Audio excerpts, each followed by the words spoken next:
بہلول نے حضرت جنید بغدادی سے پوچھا، شیخ صاحب کھانے کی آداب جانتے ہیں؟ کہنے لگے، بسم اللہ کہنا، اپنے سامنے سے کھانا، لقمہ چھوٹا لینا، سیدھے ہاتھ سے کھانا، خوب چبا کر کھانا، دوسرے کے لقمے پر نظر نہ کرنا، اللہ کا ذکر کرنا، الحمدللہ کہنا، اول و آخر ہاتھ دھونا۔ بہلول نے کہا، لوگوں کے مرشد ہو اور کھانے کے آداب نہیں جانتے؟ اپنے دامن کو جھاڑا اور وہاں سے اٹھ کر چل دیے۔ شیخ صاحب بھی پیچھے چل دیے۔ مریدوں نے اصرار کیا، سرکار وہ دیوانہ ہے، لیکن شیخ صاحب پھر وہاں پہنچے، پھر سلام کیا۔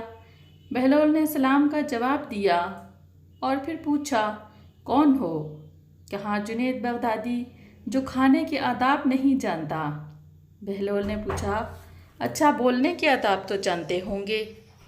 جی الحمدللہ۔ متکلم مخاطب کے مطابق بولے، بے موقع بے محل اور بے حساب نہ بولے، ظاہر و باطن کا خیال رکھے۔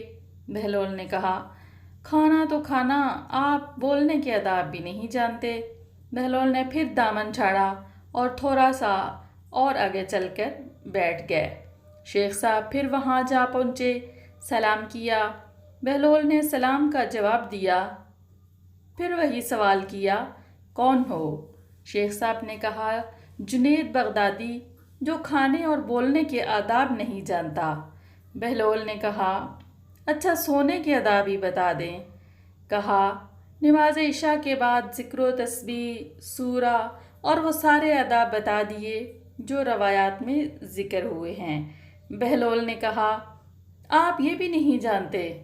اٹھ کر آگے چلنا ہی چاہتے تھے کہ شیخ صاحب نے دامن پکڑ لیا اور کہا، جب میں نہیں جانتا تو بتانا آپ پر واجب ہے۔